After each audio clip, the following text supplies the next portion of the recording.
Hey everybody, Samwise1884 here with another cooking demonstration. Tonight I am gonna cook Hilisha fish with taro root vegetable. This is a herring fish from South Asia. It's a delicacy in Bangladeshi households, Indian households, Sri Lankan households and everything. So do enjoy and let's make this curry. You do need a saucepan or a casserole. You need 1 teaspoon of garlic.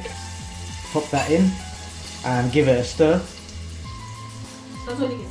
After that you need 3 teaspoons of onion paste. Pop that in and give it a stir. Watch out, the garlic and onion can burn very quickly. You need a pinch of garlic to go into the curry. Give it a stir while it's there. Don't let the garlic or the onion burn, because when it's to the burn condition it just needs to be a bit more quicker. So while it's cooking, just 1 teaspoon of chilli powder. All depends on the strength, so you can add more or less, it's all up to you. We do like it spicy, so 1 teaspoon of chilli is absolutely fine. Half a teaspoon of turmeric powder will be fine. Don't need very much of the turmeric, half a teaspoon will be fine. Half a teaspoon of coriander powder. We call it a dhanya powder and coriander powder, whichever you want, wherever you buy it from, it's absolutely fine. Half a teaspoon of jeera powder. That's the main ingredient of powder wise that will make the flavors intense and everything. Half a teaspoon of curry powder. All of this will make it quite vibrant, quite nutty, and it will entice the curry itself. Give it a stir, and again you just have to wait for it to go more of a golden brown, then you know it's an optimal temperature to add the fish and the other ingredients in. So you need to add 1 tablespoon of salt, and keep on tasting while you're putting the salt into, so if you need more you can add more in. You just need to add half a cup of water. That will give it a more liquid flavour. The broth it will make it more thinner, and you just give it a stir so everything mixes in and it's nice and delicate. Have a little taste, see how it tastes.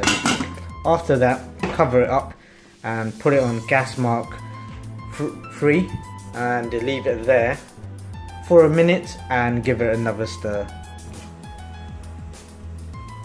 So every few seconds and minutes give it a stir so nothing burns and nothing sticks. That would be the best thing to do.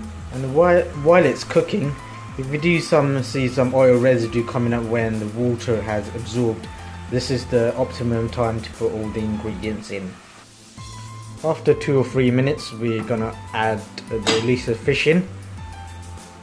So just lie it down. Watch out for the oil, it can spit out, but lie it down with the broth, the curry itself. And as you can see, it just needs to sit in. You don't need it to be a lot of liquid in it, because we're gonna coat it in, stir it a few times, and that should give it a nice coating. So while it's cooking, try to get the oil, the curry, just to cover it all over. And that should give it a nice coating to it, and you should infuse it with the fish as well. So we're going to leave the fish for approximately 3 minutes, and we are going to take it out from the pan and do some more things to it. Just put it on a low gas heating setting, and we're going to take the fish out and put it in a little dish for a few minutes. So let's take the fish out, and I'll explain why we need to do that anyway, but let's take the fish out. So we've got the fish into a little dish. Now we're going to add in the taro root vegetable in. Just drop it in, and that will cook with the fish curry, so everything that's flavoured into the fish as well that's stayed on and come through will be in the curry paste and the liquid. So we need to mix the taro vegetable in there, and we are going to leave it to up to 8 to 9 minutes while it's cooking. We're going to put the temperature up to gas mark 3 let's show you. So that's on gas mark 3, and we're going to leave it to cook there while it marinates and infuses with the vegetable. So while this all bubbling away, add a 1/4 cup of water, so all the liquid, all the curry doesn't stick and everything. So 1/4 cup will be fine, just to give it a little nice finish to it, and the liquid, it will be quite runny. So that, just leave it for about 7 minutes, and it should be quite tender, quite soft, because it first starts hard, but after 7-8 minutes it will be quite soft. Give it a stir after 2 minutes so it doesn't stick to the pan and it doesn't wear out quick. As you can see, the root vegetable has gone golden brown. Now we're gonna add the fish back in, and that's gonna cook with it. So we do need to take out so the flavor is not that intense.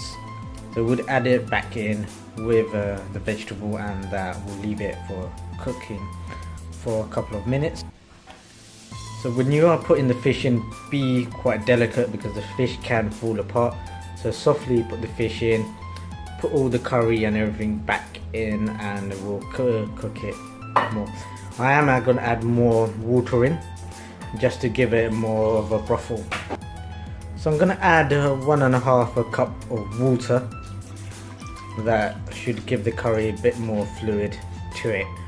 You can add more if you have made more fish. You can add less if you do want to. So 1.5 cup is fine. This portion I'm making is made for 4 to 5 people, so a family will be fine. So give it a little stir. The fish can break, so do be delicate. Give it a stir and keep it on a gas mark 3 for the continuous cooking. And after a minute or so, give it another stir. That is the best way to go. After a minute or so, all the curry and the flavour should be bubbling away. When it is bubbling, just add some 8 to 9 chilli. It's all up to you. These are very spicy chilies, so do be careful. If you don't like it spicy, don't add any. But if you do like it very spicy, you can cut the chili up and put it in. That will entice the curry and everything. After that's in there, we're going to leave it for, going to put the lid on and leave it there for 2 minutes. Put it on a very high heat, gas mark 5 I would say, for 2 minutes, and we'll add coriander if you do want to, but that should be the last ingredients. So while you're cooking, check if the vegetable is gone soft. So take it out, you can check it by your finger, or you can check it with a knife or a fork. If it's still hard, it still needs to cook on. But if it has gone soft, that is the optimum cooking temperature. That you will know that's when it's done. When it's all done, it should look similar to this. I hope you enjoy this cooking demonstration with the Hilisha fish with vegetable. If you do like this video, give it a thumbs up and subscribe and rate and share with your family. If you have more varieties and all that, if you let me know in the comments. This is Samwise1884 everybody. Hope you enjoyed, and goodbye and good night, and see you in the next episode. Bye bye.